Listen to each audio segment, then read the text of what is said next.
Good morning, everybody. So, on this quick episode of Laser Engraving 911, I'm going to talk to you about a little tool that I've started using recently that I wish I would have had years ago. So, let me explain.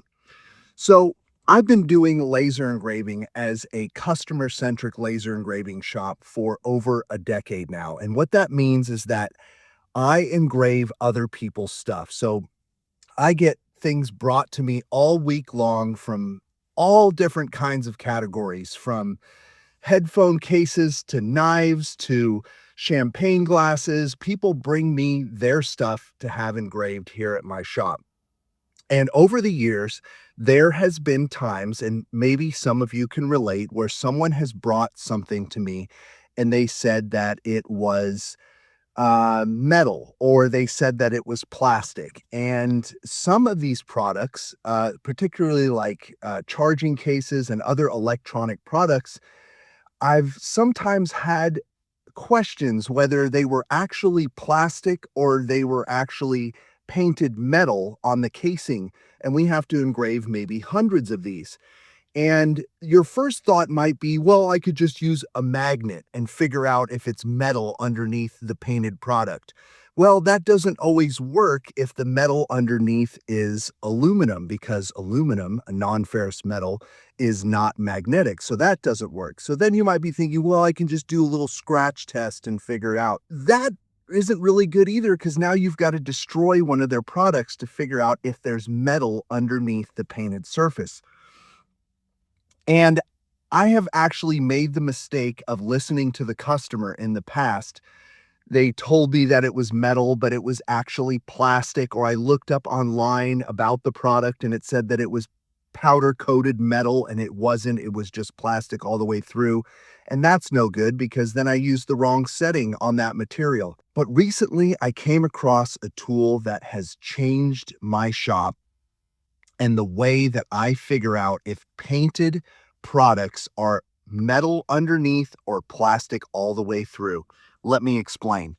So, what I picked up was a paint thickness checker, and I'll list links in the description below of some really cool ones, and even this one right here. And you might be thinking, why is Michael talking about a paint thickness checker? Well, I will explain to you here today. So, this little device I'm not using to check the thickness of the paint of the product. What I'm doing is I'm using it to see if underneath the paint is either a non ferrous metal or a ferrous metal or zero metal. And that's exactly what this tool can do. So, you can set this tool right here to, of course, tell you the thickness of the paint, which can come in handy picking laser settings on your fiber laser or your CO2 laser.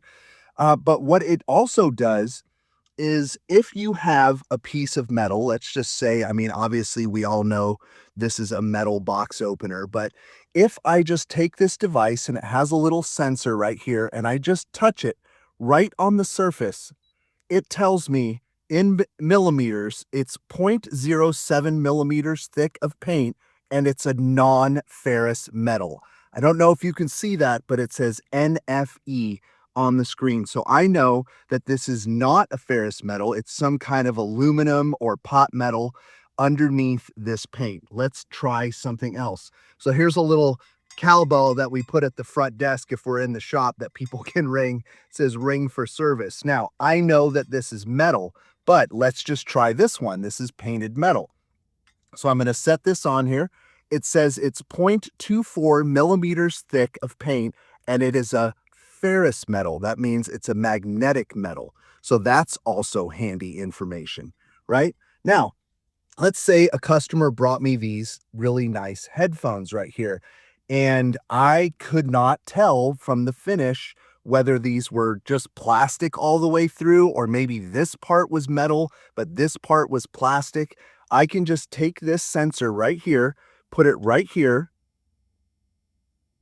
and nothing happens because there is no metal underneath that. Well, let's check another area. Maybe there's another area that's metal underneath the paint.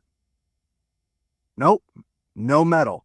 So this is all plastic right here. And now I know to use my UV laser or my plastic settings on my fiber laser to get a nice laser mark for them on these headphones.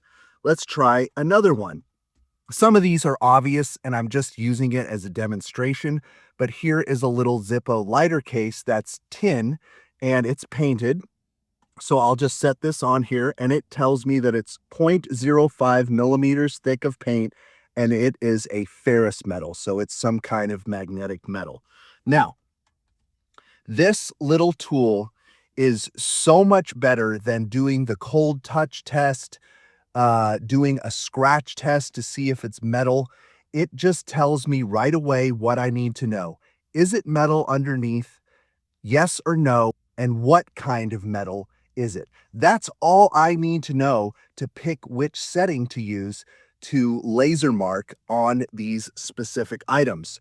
What a amazing little tool to have in your shop, especially if you're working on other people's stuff, which I do all the time. Now, if you're a product-centric laser engraving business where you just engrave your own stuff, then this tool isn't really going to become very handy for you.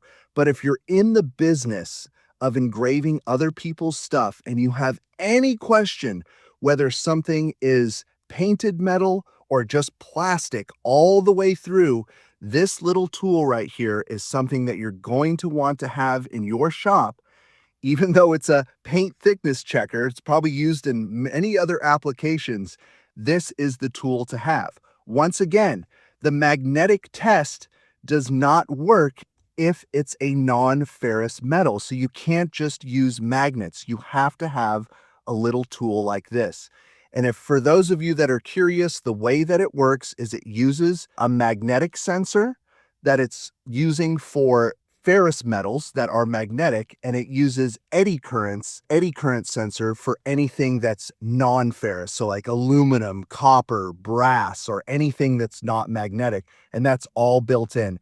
These little sensors are not that expensive as you'll see in the links that I listed below, and I think that every laser engraving shop should have one in their shop. So I hope you guys enjoyed my little show and tell this morning. Have a great week, and we'll see you on the next one on Laser Engraving 911.